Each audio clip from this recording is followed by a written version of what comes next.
So we're going to go ahead and finish up chapter 2 now. We're on page 12, and we're at the paragraph that begins, "You see, sir." Okay, so Heathcliff has just walked in, and Lockwood is actually pretty excited to see him because he's with these two very awkward people, and you know what? Nobody wants him there. Why? Because Lockwood's an idiot. "You see, sir, I am come according to promise," I exclaimed, assuming the cheerful, "and I fear I shall be weather-bound for half an hour if you can afford me shelter during that space." "Half an hour," he said, shaking the white flakes from his clothes. "I wonder you should select the thick of a snowstorm to ramble about in. Do you know that you run a risk of being lost in the marshes? People familiar with these moors often miss their road on such evenings, and I can tell you there is no chance of a change at present." "Perhaps I can get a guide among your lads, and he might stay at the Grange till morning. Could you spare me one?" "No, I could not." "Oh, indeed. Well, then, I must trust to my own sagacity." "Are you going to make the tea?" he demanded of the shabby coat, shifting his ferocious gaze from me to the young lady. "Is he to have any?" she asked, appealing to Heathcliff. "Get it ready, will you?" was the answer, uttered so savagely that I started. The tone in which the words were said revealed a genuine bad nature. I no longer felt inclined to call Heathcliff a capital fellow. When the preparations were finished, he invited me with, "Now, sir, bring forward your chair." And we all, including the rustic youth, drew round the table, an austere silence prevailing while we discussed our meal. I thought if I had caused the cloud, it was my duty to make an effort to dispel it. They could not every day sit so grim and taciturn, and it was impossible, however ill-tempered they might be, that the universal scowl they wore was their everyday countenance. "It is strange," I began, in the interval of swallowing one cup of tea and receiving another. "It is strange how custom can mould our tastes and ideas. Many could not imagine the existence of happiness in a life of such complete exile from the world as you spend, Mr. Heathcliff. Yet I'll venture to say that surrounded by your family, and with your amiable lady as the presiding genius over your home and heart—" "My amiable lady!" he interrupted, with an almost diabolical sneer on his face. "Where is she, my amiable lady?" "Mrs. Heathcliff, your wife, I mean." "Well, yes. Oh, you would intimate that her spirit has taken the post of ministering angel, and guards the fortunes of Wuthering Heights, even when her body is gone. Is that it?" Perceiving myself in a blunder, I attempted to correct it. I might have seen that there was too great a disparity between the ages of the parties to make it likely that they were man and wife. One was about 40, a period of mental vigor at which men seldom cherish the delusion of being married for love by girls. That dream is reserved for the solace of our declining years. The other did not look 17. Then it flashed upon me. The clown at my elbow, who is drinking his tea out of a basin and eating his bread with unwashed hands, may be her husband. Heathcliff Junior, of course. Here is the consequence of being buried alive.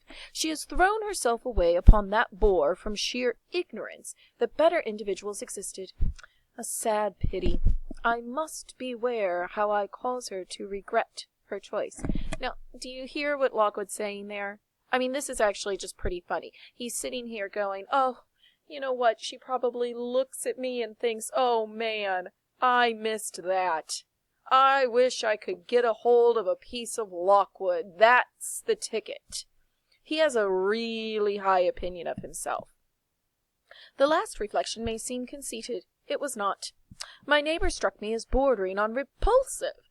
I knew through experience that I was tolerably attractive. I mean, again, are you kidding me? "Mrs. Heathcliff is my daughter-in-law," said Heathcliff, corroborating my surmise. He turned as he spoke, a peculiar look in her direction, a look of hatred, unless he has a most perverse set of facial muscles that will not, like those of other people, interpret the language of his soul. "Ah, certainly. I see now. You are the favoured possessor of the beneficent fairy," I remarked, turning to my neighbour. This was worse than before. The youth grew crimson and clenched his fist with every appearance of a meditated assault. But he seemed to recollect himself presently, and smothered the storm in a brutal curse, muttered on my behalf, which, however, I took care not to notice. "Unhappy in your conjecture, sir," observed my host. "We neither of us have the privilege of owning your good fairy. Her mate is dead. I said she was my daughter-in-law. Therefore she must have married my son. And this young man is not my son, assuredly.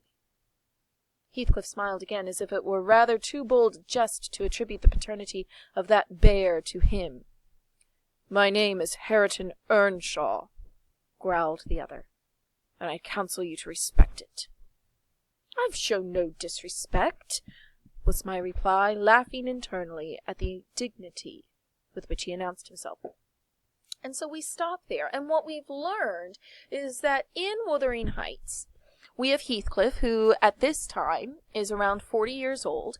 We know that Heathcliff had a son who is now deceased and that was once married to this woman, Mrs. Heathcliff. We don't know a first name yet. We know that at this point, she's almost 17, close to or right at 17. And then we have Hareton Earnshaw, whose name we have seen before, carved above Wuthering Heights, and yet we can't quite figure out his position. Lockwood himself says he's not a servant, but he labors outside. And of course we understand that there's no love lost between these three people. Heathcliff seems to look at Mrs. Heathcliff with a look of hatred. He seems to abhor the thought that Hareton could possibly be his son. Mrs. Heathcliff doesn't want to serve Hareton any tea. And here's Lockwood, stuck in the midst of this chaos, in the midst of a snowstorm. Lockwood must spend the night at Wuthering Heights, and that is the premise for the beginning of chapter 3. He's being shown to a room to spend a night in this house of horrors. Now, chapter 3 is lovingly known as the ghost chapter. Read it and enjoy.